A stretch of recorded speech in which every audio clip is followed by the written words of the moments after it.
Romanos, capítulo 1, verso 16 e 17. Pois não me envergonho do Evangelho, porque é o poder de Deus para a salvação de todo aquele que crê, primeiro do judeu e também do grego, visto que a justiça de Deus se revela no Evangelho, de fé em fé, como está escrito, o justo viverá por fé. Meus irmãos, somente esses dois versos têm muito a nos dizer a respeito da pregação do Evangelho. Paulo inicia dizendo que não tem vergonha do Evangelho.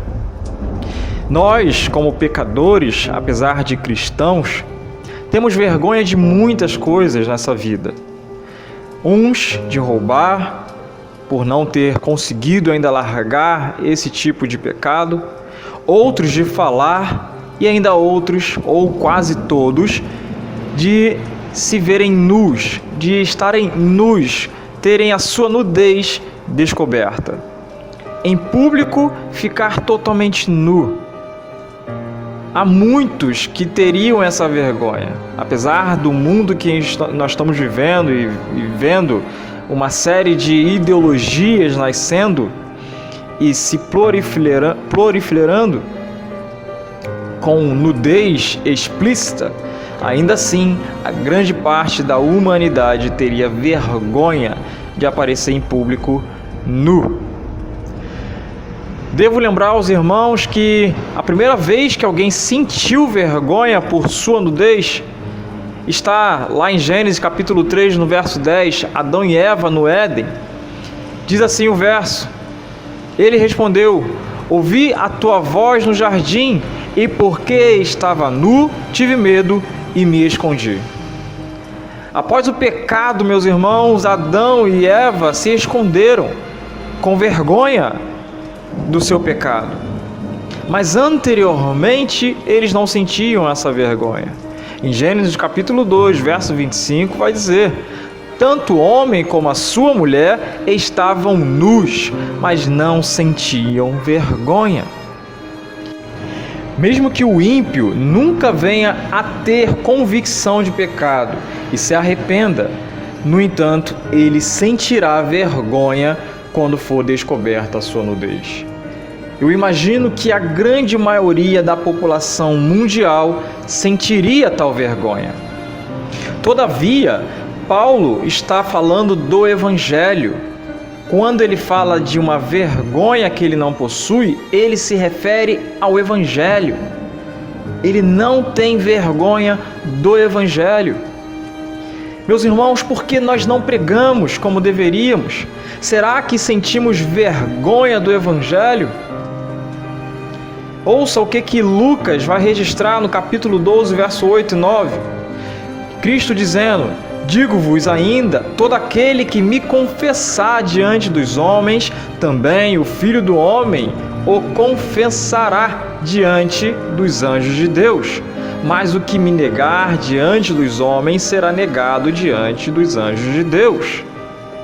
De forma aplicável, eu quero usar esse texto para mais uma vez trazer à sua mente: você tem vergonha do Evangelho? Por que você não confessa a Cristo, não somente no seu coração, mas para o mundo, pregando o Evangelho? E Paulo ainda continua, que ele dá um motivo pelo qual ele não tem vergonha desse Evangelho. E ele diz: porque é o poder de Deus. Nos dias de hoje, há uma busca desenfreada por um poder sobrenatural de Deus. Muitos estão buscando por dons espirituais, como falar em línguas, cura, unção de diversos tipos, etc. Mas não é este tipo de poder que Paulo está se referindo. Para que nós venhamos a entender um pouco melhor, deixe-me considerar algumas coisas aqui e assim, no final, explicar tudo de uma vez. Primeiro, nós devemos lembrar que a humanidade, após a queda, ela tem vivido em um constante declínio, em uma completa queda. Segundo, assim como uma massa deformada necessita do oleiro para dar forma a essa massa, assim o ser humano necessita de Deus. E tendo em vista, meus irmãos, como já mencionei, o declínio de toda a humanidade, somente através do poder de um Deus onipotente é que o ser humano pode ter esperança de viver na eternidade. É esse poder que Paulo está se referindo. O Evangelho é o poder de Deus. É esse poder que Paulo tinha em mente. Não é dons espirituais, não são coisas milagrosas, mas é o poder de Deus para ressuscitar mortos espiritualmente. Não são milagres, não são grandes sinais e nem qualquer coisa do tipo, mas é o poder de Deus para a salvação. Meus irmãos, a salvação não é por sabedoria humana e nem por força, mas é pelo Evangelho. Todos nós possuímos em nossas mãos esse poder, o poder do Evangelho. Nós devemos pregar desse Evangelho. Paulo agora, na próxima parte, ainda do verso 16, ele vai trazer um limite para esse poder. Não o poder que é limitado, mas o quanto ele alcança. Ele alcança somente aquele que crê. Ele diz: é o poder de Deus para a salvação de todo aquele que crê. Esse poder, ele é suficiente para salvar a todo e qualquer um na humanidade. Entretanto, ele é limitado para aqueles que creem. Ele é eficaz para aqueles que creem. A pregação do Evangelho é um chamado de Deus, sim, para todos. Universalmente, todos são chamados ao arrependimento. Entretanto, a salvação não está para todos. Não está para todos. Muitos que nos ouvem na pregação do Evangelho não irão se converter. Muitos podem até nos dar uma atenção, podem prestar atenção naquilo que nós estamos falando, por educação, seja qual for o motivo, mas somente os que crerem é que serão salvos. Somente os que crerem é que serão salvos. Daí alguém pode perguntar: então para que vamos pregar para todos? Não seria melhor Deus nos indicar quem iria crer e assim a gente ir lá e falar do Evangelho para aquela pessoa ir a Cristo? De maneira nenhuma, meus irmãos. Segunda carta de Paulo ao Coríntios, no capítulo 2, no seu verso 15 e 16, vai dizer: porque nós somos para com Deus o bom perfume de Cristo, tanto nos que são salvos como nos que se perdem. Para com estes, cheiro de morte para a morte, para com aqueles, aroma de vida para a vida. O que Paulo está falando aqui, em poucas palavras e de forma bem resumida, para não tomar mais tempo, é que o Evangelho ele serve tanto para salvar, tanto para condenar. O mesmo Evangelho serve para um propósito e para o outro também. Daí nós necessitamos pregar a todos. Quem convencerá é o Espírito Santo. Quem fará todo o trabalho de convencimento, de levar o ímpio ao arrependimento é o Espírito Santo de Deus. O nosso papel, o nosso dever é pregar o Evangelho. Verso 17, ele inicia dizendo: visto que a justiça de Deus, somente até aí. O que é essa justiça descrita aqui, ao qual Paulo se refere? Essa justiça de Deus, meus irmãos, não é meramente uma descrição de um atributo dele. Contudo, essa justiça significa o meio pelo qual Deus puniu os nossos pecados. Eu tenho a plena certeza que todos já sabem que nós nascemos em pecado, condenado, já com o nosso passaporte carimbado para o inferno.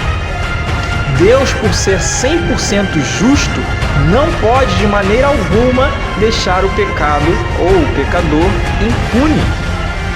Lembra do que Abraão falou bem lá atrás, no capítulo 18, verso 25, quando ele estava intercedendo por seu sobrinho Ló?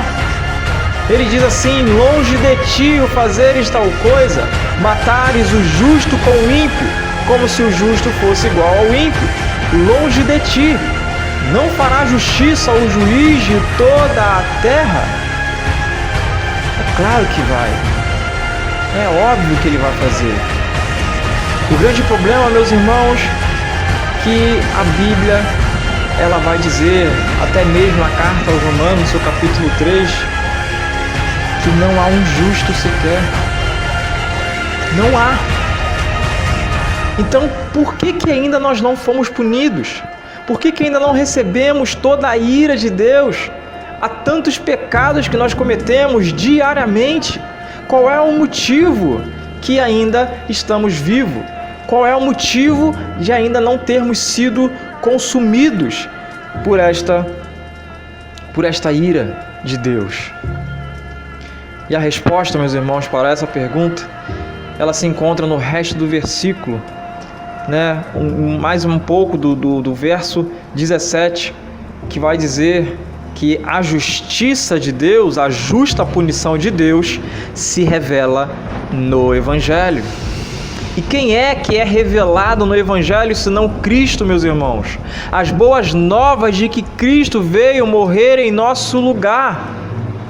Porém, Ele veio mais do que morrer. Ele veio receber em si mesmo toda a punição que era para todos nós.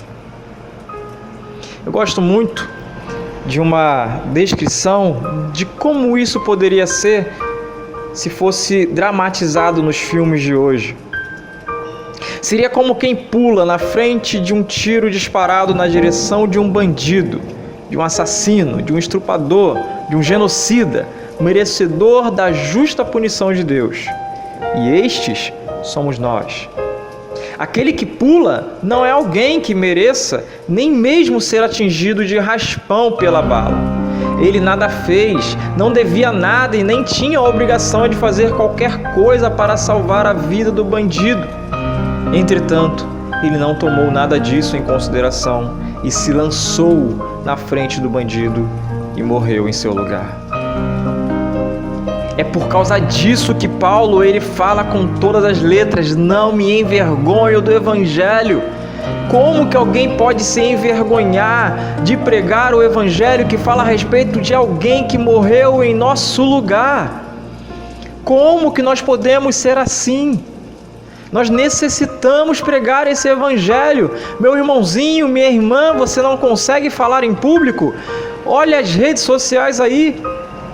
Pega qualquer aplicativo devocional e verifica a mensagem, obviamente, e publica, compartilha. Mas pregue o Evangelho. Pregue esse Evangelho. Nem que você envie um versículo por dia para alguém, mas pregue desse Evangelho. Cristo morreu em seu lugar. E por fim, ele vai dizer ainda